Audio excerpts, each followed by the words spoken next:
Bismillahirrahmanirrahim. Assalamualaikum warahmatullahi wabarakatuh. Pada kesempatan kali ini saya akan mempresentasikan hasil penelitian saya yang berjudul Tinjauan Hukum Islam Terhadap Faktor Penyebab Penggantian Utang Uang dengan Emas, Studi Kasus di Kampung Slakopi, Desa Ciamplas, Kabupaten Bandung Barat. Namun sebelumnya izinkan saya untuk memperkenalkan diri. Nama saya Ade Adrian, NPM 1102131113 dari Prodi Hukum Ekonomi Syariah, Fakultas Syariah Universitas Islam Bandung. Pertama, saya akan memaparkan latar belakang dari permasalahan ini. Qard atau utang piutang juga dapat diidentifikasikan sebagai penyerahan sebagian harta untuk orang lain yang benar-benar membutuhkannya pada saat-saat kritis dan akan dikembalikan bila si peminjam mampu menggantikannya pada waktu yang sudah ditetapkan. Pemberian harta dilakukan dengan sungguh-sungguh dan tidak mengharapkan imbalan apapun. Transaksi Qard sampai saat ini masih banyak terjadi dengan dalih untuk mendapatkan keuntungan. Sesungguhnya utang piutang bercorak pada ta'awun atau pertolongan yang diberikan seseorang kepada orang lain yang membutuhkan sebagaimana pada prinsipnya yaitu tolong menolong. Akan tetapi dalam masyarakat sekarang ini utang piutang sebagian dimanfaatkan untuk mendapatkan keuntungan yang sebesar-besarnya dengan memberikan uang tambahan yang telah ditetapkan di awal. Adapun sedikit fenomena mengenai penggantian utang uang dengan emas saat ini terjadi di Kampung Slakopi, Desa Cihamplas, Kabupaten Bandung Barat. Meskipun demikian, pihak piutang memberikan syarat-syarat tertentu untuk meminjamnya. Bukan dalam bentuk uang, akan tetapi diberikan dengan bentuk emas, seperti perhiasan, dan emas tersebut akan dijual kepada toko emas agar dapat ditukarkan dengan uang.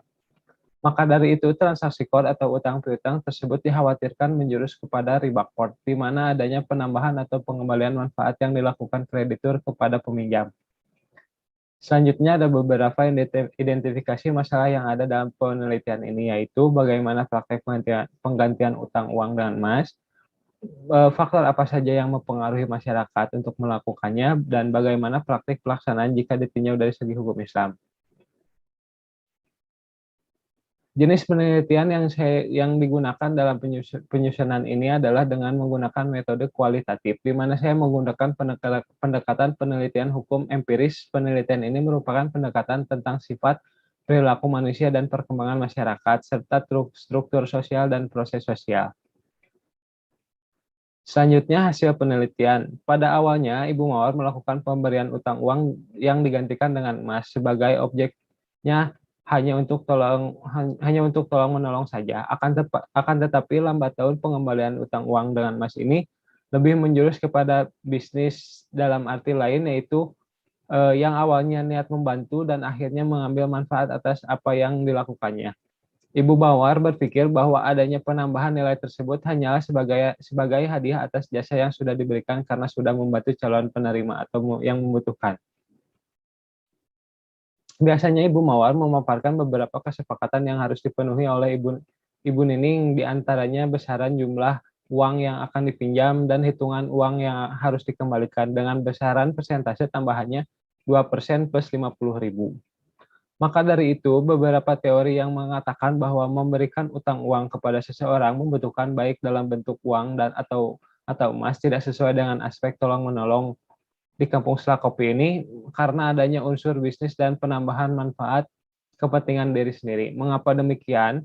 Karena utang emas tersebut digunakan untuk memutarkan hartanya Ibu Mawar saja. Ada beberapa faktor yang terjadi mempengaruhinya penggantian utang uang dengan emas. Yang pertama faktor kebudayaan atau masyarakat, yang kedua faktor sosial, dan yang terakhir faktor psikologis.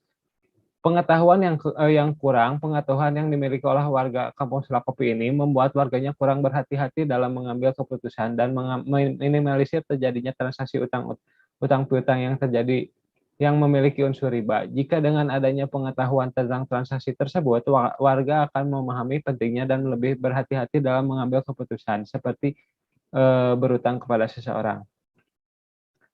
Kesimpulannya, munculnya beberapa faktor yang melatar belakangi, yaitu jika dilihat dari sudut pandang pemberi utang, yaitu adanya niat untuk melakukan bisnis dan transaksi utang piutang ini. Maksudnya adalah memperoleh keuntungan dan menjadikannya sebagai lahan bisnis untuk diri sendiri, tanpa adanya niat untuk tolong-menolong. Yang kedua, faktor-faktor penyebab warga kampung Selakopi melakukan transaksi utang piutang dikarenakan kurangnya pendidikan dan ajaran agama yang diperoleh para warga di kampung tersebut, sehingga mengakibatkan ketidaktahuannya para warga bahwa praktik utang piutang tersebut mengandung unsur riba. Selain itu juga banyaknya kebutuhan yang mendesak dan keperluan modal usaha yang mengharuskan warga berhutang. Yang selanjutnya, ketetapan rukun dan syarat utang piutang di Kampung Selakopi, Kabupaten Bandung Barat, pada dasarnya sudah sesuai dengan rukun dan syarat utang piutang dalam syariat Islam. Hanya saja ada beberapa perbedaan jenis objek pengembalian utang yang telah dipersyaratkan pada awalnya. Terjadi akad utang piutang yang diberikan dalam bentuk emas dan harus dikembalikan dalam bentuk uang. Hal tersebut termasuk dalam riba quote, yakni riba dengan syarat ada kelebihan atau tambahan untuk diberikannya kepada pemberian utang. Selain itu, adanya tambahan pengembalian utang piutang yang dipersyaratkan di awal akad termasuk melanggar kaidah fikih. Cukup